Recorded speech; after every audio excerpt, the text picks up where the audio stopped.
RG Kar medical কলেজের প্রাক্তন অধ্যক্ষ সন্দীপ ঘোষের বিরুদ্ধে ওয়েস্ট বেঙ্গল মেডিকেল কাউন্সিলে আপনারা অভিযোগ জানিয়েছিলেন।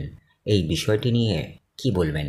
সন্দীপ ঘোষ এই ধরা পড়ার আগেই আমরা রাজ্য মেডিকেল কাউন্সিলে ওর বিরুদ্ধে অভিযোগ জানাই যে মরাল টার্পিটিউড, মানে কোনো ডাক্তার যদি জঘন্য ব্যবহারের জন্য দোষী তাকে পাওয়া যায় প্রাইমা ফেসে, তার লাইসেন্স কিন্তু তৎক্ষণাৎ বাতিল করা প্রয়োজন।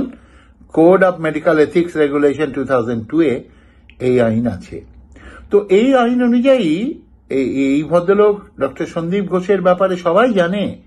সিবিআই নাও ওকে অ্যারেস্ট করেছে উইথ এভিডেন্স, কিন্তু ওনার লাইসেন্স বাতিল হয়নি। মেডিকেল কাউন্সিলে পিবিটির তরফে আমরা জমা দিই কিছুদিন আগে যে এনার লাইসেন্স সামারারিলি সাসপেন্ড করে দেওয়া হোক, মানুষকে আশ্বাস দিতে, বিশ্বাস দিতে। তা তো হয়নি, বরঞ্চ দেখা যাচ্ছে এই মেডিকেল কাউন্সিলের আরো কিছু সদস্যর নামও উঠে এসছে, ডাক্তার এরা সবাই, তারাও এর সঙ্গে এই জঘন্য খুন রেপের ঘটনায় তাদের নামও শোনা যাচ্ছে। নাও এই ডক্টর অভিক দে আর বিরূপাক্ষ বিশ্বাস, এই বর্ধমানের ডাক্তারেরা, তো এদের প্রসঙ্গে আরেকটা ব্যাপার বলি। আমি নিজে এদের এগেনস্টে এফআইআর করি 2022-এ, কারণ মেডিকেল কাউন্সিলের নির্বাচন হয় 2022-এ, আমিও সেখানে ছিলাম। ইনফ্যাক্ট আমার মামলা থেকে ওই নির্বাচন হয়, কিন্তু সেখানে ভোট গণনার সময় আমি যখন যাই, আমাকে বহু ডাক্তার, এই বর্ধমান নর্থ বেঙ্গল লবির অধিকাংশ, তার মধ্যে এই দুজন ছিলেন, তারা অ্যাসল্ট করে, ঘিরে ধরে থ্রেট করে, ক্রিমিনাল ইন্টিমিডেশন। তো আমি তাদের বিরুদ্ধে এফআইআর করি। তো সেই এফআইআর এর বছরখানেক ঘুরে গেছে, কিন্তু এখনো কিছুই হয়নি। আমি অফকোর্স আমি আমেরিকায় থাকি অধিকাংশ সময়, আমি এবারে এসে খবর নিয়ে দেখছি যে সেই এফআইআর তাদের বিরুদ্ধে কোনো ব্যবস্থা নেওয়া হয়নি, হয়তো বন্ধ করে দেওয়া হয়েছে।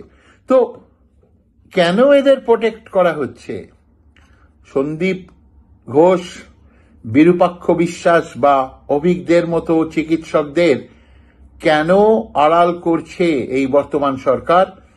এবং সন্দীপ ঘোষের মেডিকেল লাইসেন্স কেন বাতিল করা হচ্ছে না? কেন হচ্ছে না, এর উত্তরটা আমরা সকলেই মোটামুটি অনুমান করতে পারি। কারণ এরা প্রভাবশালী, কাজেই এদের আড়াল করা হচ্ছে। এমনকি এই আরজিকরের খুন রেপের মতো জঘন্য ঘটনার পরেও। কাজেই আমি আশা করব যে এই সরকার কিন্তু এতদিন যা করেছে, অন্যায় অবিচার করেছে, কিন্তু আর যেন এইভাবে লুকিয়ে না থেকে মানুষের, সাধারণ মানুষের আস্থা ফেরাতে স্বাস্থ্য ব্যবস্থার উপর এই অপরাধী বা যাদের বিরুদ্ধে অভিযোগ হয়েছে, চূড়ান্ত সিরিয়াস অভিযোগ উঠেছে, অভিজ্ঞ, বিরূপাক্ষ বিশ্বাস বা সন্দীপ ঘোষের মতো ডাক্তারদের অবিলম্বে এদের লাইসেন্স বাতিল করা হোক।